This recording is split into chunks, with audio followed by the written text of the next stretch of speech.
Welcome to ಮನೆ ಅಡಿಗೆ YouTube channel. ನಾನಿವತ್ತು ಕ್ರಿಸ್ಪಿ ಪೊಟ್ಯಾಟೊ ಕೋಕೋನಟ್ ವಡೆ ಮಾಡ್ತಾಯಿದ್ದೀನಿ.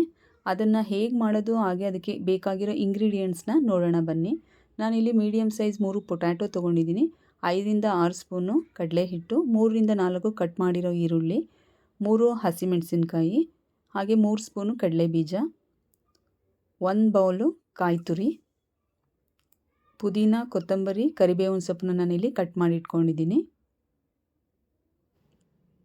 ಗ್ಯಾಸ್ ಆನ್ ಮಾಡಿ ಒಂದು ಪಾತ್ರೆಯಲ್ಲಿ 3ರಿಂದ 4 ಸ್ಪೂನು ಆಯಿಲ್ ಹಾಕಿ ಅದಕ್ಕೆ ಈಗ ನಾನು ಕಡಲೆ ಬೀಜ ಹಾಕಿ ಫ್ರೈ ಮಾಡ್ಕೊಳ್ತಾ ಇದ್ದೀನಿ. ಇದು ಕ್ರಿಸ್ಪಿ ಆಗೋ ತನಕ ಫ್ರೈ ಮಾಡ್ಕೊಳ್ತೀನಿ. ಈರುಳ್ಳಿ ಆ್ಯಡ್ ಮಾಡ್ತಾ ಇದ್ದೀನಿ. ಹಸಿಮೆಣಸಿನ್ಕಾಯಿ ಕೂಡ ಹಾಕಿ ಚೆನ್ನಾಗಿ ಫ್ರೈ ಮಾಡ್ಕೊಳ್ತೀನಿ. ಇದಕ್ಕೆ ಈಗ ನಾನು ಕಟ್ ಮಾಡಿ ಇಟ್ಕೊಂಡಿರೋ ಪುದೀನ, ಕರಿಬೇವಿನ ಸೊಪ್ಪು, ಕೊತ್ತಂಬರಿ ಸೊಪ್ಪನ್ನು ಕೂಡ ಹಾಕ್ತಾ ಇದ್ದೀನಿ. ರುಚಿಗೆ ತಕ್ಕಷ್ಟು ಉಪ್ಪನ್ನು ಕೂಡ ಹಾಕ್ತಾಯಿದ್ದೀನಿ. ಅರ್ಧ ಸ್ಪೂನು ಅರಿಶಿನ ಹಾಕಿ ಚೆನ್ನಾಗಿ ಮಿಕ್ಸ್ ಮಾಡಿ ಈಗ ಕಾಯಿ ತುರಿನ ಆ್ಯಡ್ ಮಾಡ್ಕೊಳ್ತಾ ಇದ್ದೀನಿ. ಚೆನ್ನಾಗಿ ಮಿಕ್ಸ್ ಮಾಡಿ ಈಗ ಸ್ಟಫಿಂಗ್ ರೆಡಿಯಾಗಿದೆ. ನಾನಿಲ್ಲಿ ಬೇಯಿಸಿ ಸಿಪ್ಪೆ ತೆಗೆದಿಟ್ಕೊಂಡಿರೋ ಆಲೂಗೆಡ್ಡೆನ ಸ್ಮ್ಯಾಶ್ ಮಾಡ್ತಾಯಿದ್ದೀನಿ. ಸ್ಮ್ಯಾಶ್ ಮಾಡಿ ಅದಕ್ಕೆ ನಾನು ಕಡಲೆ ಹಿಟ್ಟನ್ನು ಆ್ಯಡ್ ಮಾಡ್ತಾಯಿದ್ದೀನಿ. ಇದಕ್ಕೆ ನೀರೇನು ಮಿಕ್ಸ್ ಮಾಡಬೇಕಾಗಿಲ್ಲ. ಬೇಯಿಸಿರೋ ಆಲೂಗೆಡ್ಡೆನಲ್ಲೇ ವಾಟರ್ ಕಂಟೆಂಟ್ ಇರುತ್ತೆ. ಮತ್ತು ರುಚಿಗೆ ತಕ್ಕಷ್ಟು ಉಪ್ಪು ಮತ್ತು ಅರ್ಧ ಸ್ಪೂನು ಅಚ್ಕಾರದ ಪುಡಿನ ನಾನು ಆ್ಯಡ್ ಮಾಡ್ತಾಯಿದ್ದೀನಿ.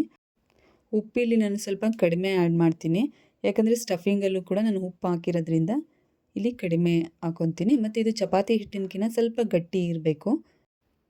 ಈಗ ನಾನು ಕೈಗೆ ಸ್ವಲ್ಪ ಆಯಿಲನ್ನು ಅಪ್ಲೈ ಮಾಡಿಕೊಂಡು ಅದು ಹಿಟ್ಟನ್ನು ತೊಗೊಂಡು ಯಾವ ಸೈಜಿಗೆ ಬೇಕೋ ಅಷ್ಟು ದೊಡ್ಡದಾಗಿ ಸ್ಪ್ರೆಡ್ ಮಾಡಿಕೊಂಡು ಅದರೊಳಗಡೆ ಸ್ಟಫಿಂಗ್ ಹಾಕಿ ನಾನು ಈಗ ಕವರ್ ಮಾಡ್ಕೊಳ್ತಾ ಇದ್ದೀನಿ. ಸ್ವಲ್ಪ ಏನಾದರೂ ಓಪನ್ ಆದರೆ ಎಕ್ಸ್ಟ್ರಾ ಸ್ವಲ್ಪ ಹಿಟ್ಟನ್ನು ತಗೊಂಡು ಕವರ್ ಮಾಡ್ಕೊಳ್ಳಿ.